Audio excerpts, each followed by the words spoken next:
What's going on, everyone? Happy Saturday. So I'm kind of feel compelled to do a follow-up video based on some of the feedback and some of the debates I've been having over the past couple of days about this ongoing election, the farce that it is. Some of the feedback that I've received, some of the strongest feedback that I've received is how can I, given how important this election is, not vote for Kamala? And conversely, that means if I'm not supporting her, that means I'm supporting him, which I find that to be astounding because as anyone that's followed my writings and various, podcasts that I've done over the years knows how much I cannot stand Donald Trump and his narcissism and his blatant lies. But just because A is bad does not mean B is good. That's not the logic that I follow. I don't vote for politicians based on fear-mongering. They have to earn my vote.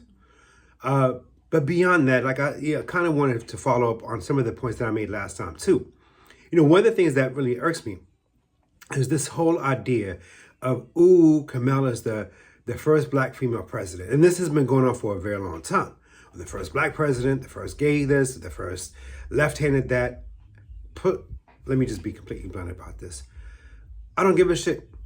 I don't care. It's all symbolism, empty symbolism. Because what I care about is not how well the well-to-do are doing at the very top. The tokens, and I mean that literally, the tokens who are propped up before us to present and to pretend like there's progress. What I care about is how we the people are doing and how the least amongst us are doing. So I gauge the advancement of a society based on the people that are at the bottom of society, not how people at the very top are thriving or not.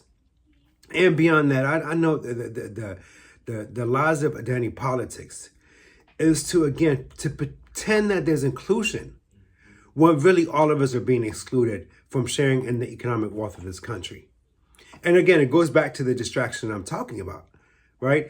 Identity politics has become a way. It's like a dopamine fix, and added onto a narcotic that deludes us away from the root causes of suffering and the root causes of inequalities. Which I will keep saying over and over again, it's economic in nature. Policies are what matters. So when I sit up here and critique Kamala Harris, the same way that I critique Donald Trump, I don't care about their rhetoric. And so I don't care about the flowery language the Democrats use or the divisive anger and vitriol that Donald Trump uses. Because at the root, when they get in power, at the end of the day, irrespective of whether it's Democrats or Republicans, they implement policies that furthers injustices, that creates more and more of a gap between the haves and the have-nots, the very tiny sliver of society that's doing very well under both parties, and the rest of us who are being squeezed. And so this ultimately is what it comes down to for me. That's why I'm not supporting Trump or Kamala, because beyond their rhetoric, it's astounding to me. I keep having debate after debate with Kamala's newfound fans. I don't know where they came from, because 4 weeks ago, I promise you, nobody wanted Kamala. She was an afterthought. In fact, the Biden campaign was talking about, openly discussing the idea of replacing her because she was a drag on the ticket.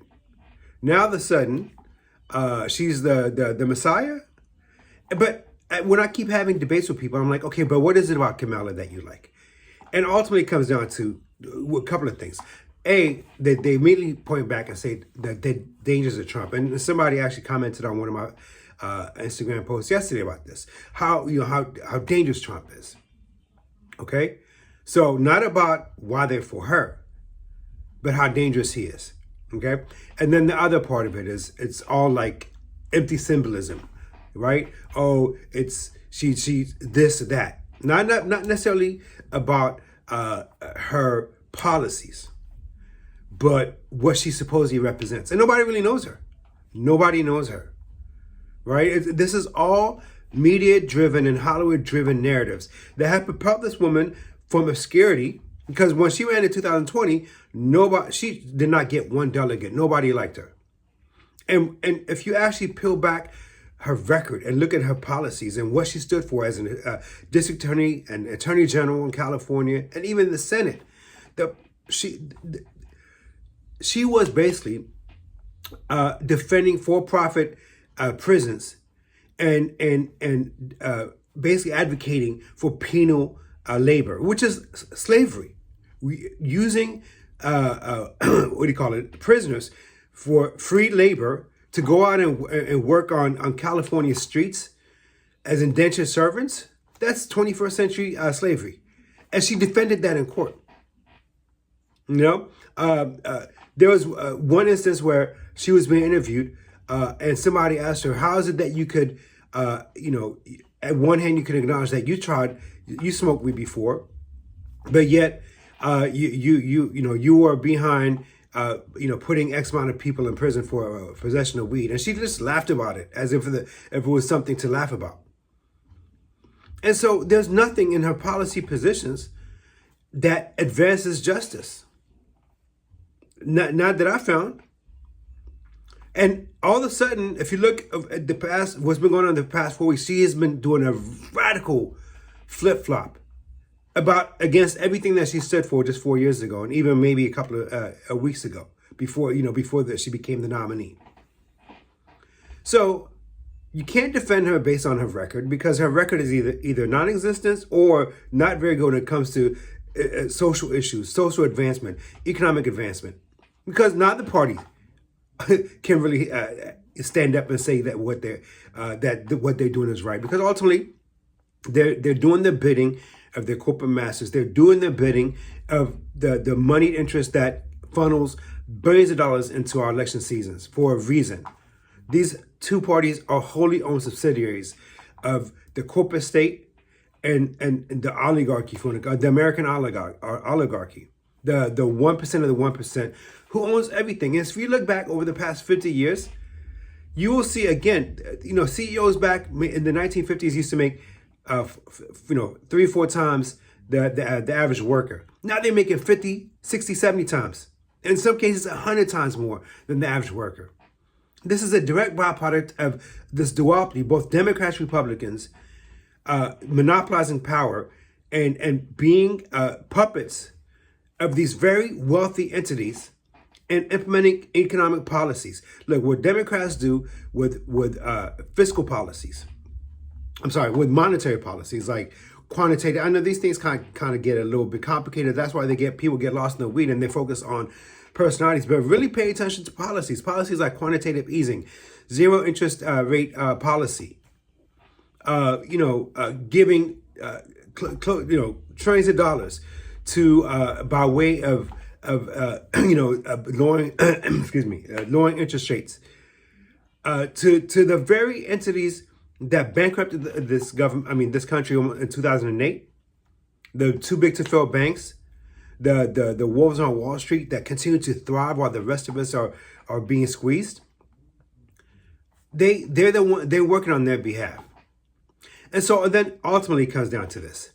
Well, doesn't it matter that you have somebody of a different race in power? I fell for that in 2008.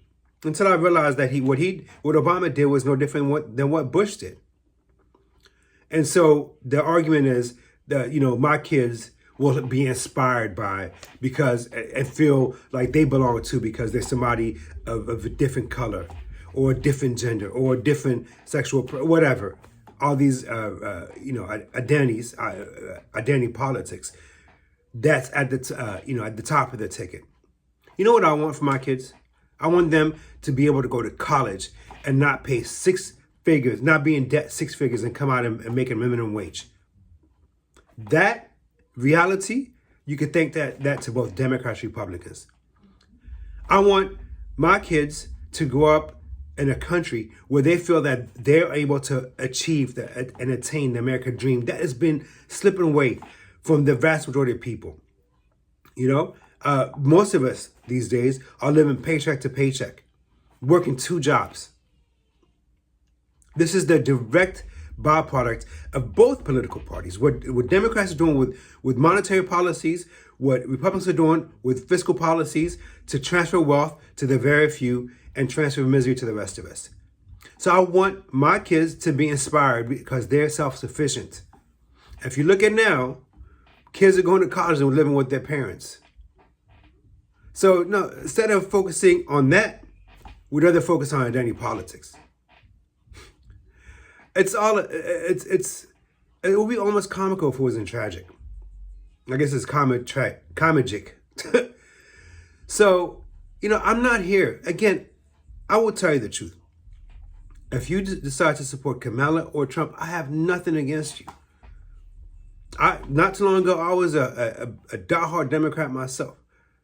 I'm not here to preach to you and say you are wrong. Listen to me. All I'm here to tell you is my position, and at least to kind of look at the bigger picture and not to get caught up in this stampede.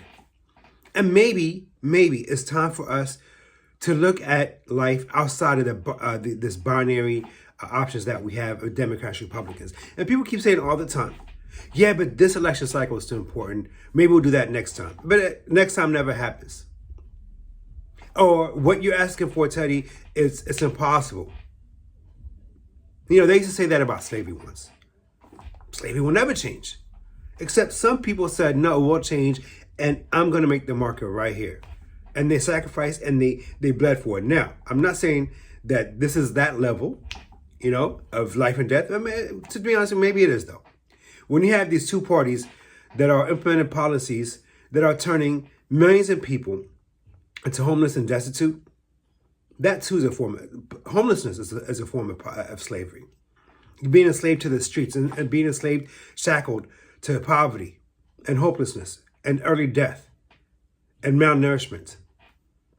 So we need to, right here, plant a flag and say, we start today. Irrespective of the hyperbolic, of the, people running around with their, their hair on fire and saying, well, maybe next time, but not right. No, today, we start today. At least I start today. So yeah, I'm not gonna vote for either one. I'm gonna either vote for third party or I'm gonna write somebody in. We live in an age where we have powerful weapons, weapons, tools like this. What I'm recording, or what I'm able to do now, recording and broadcasting, is something that was not available to the vast majority of people not too long ago. Through the advent of social media, we're able to create trends overnight and get a mass amount of people doing some silly stunts, following along with the crowd. Why can't we do the same thing when it comes to our elections? Actually empower either third parties or, to be honest with you, independents who are not affiliated with parties, because parties themselves are corrupt and bankrupt. So that's what I'm about. And if it whether it happens now, 4 years from now, or sometime in my lifetime, or maybe after me, for America, the vast majority of Americans feeling disenfranchised, and their voices have been nullified because these two political parties are not representing them. More than 50% of Americans are independent. So give us a choice. And let's walk away from doing the insanity of doing the same thing over and over again, expecting a different result. All right? Anyway, I hope you have a blessed Saturday. Just had to get that out of my, to kind of dispel some rumors that I'm supporting such and such because I refuse to vote for such and such. Life is not a binary. It's just because you're not A does not mean you're for B. Just stop thinking out of the constraints that the lanes that are being painted for us. All right, and going forward, as you watch the selection cycle, as you decide, all I ask you to do is make politicians earn your vote. Don't support somebody based on a fear-mongering or empty symbolism. Just word salad that means nothing, and pay attention to their policies. At the end of the day, policies are what matters. Politics is for the powerless. Policies are owned by the powerful. Let us dictate policies too. Peace and God bless.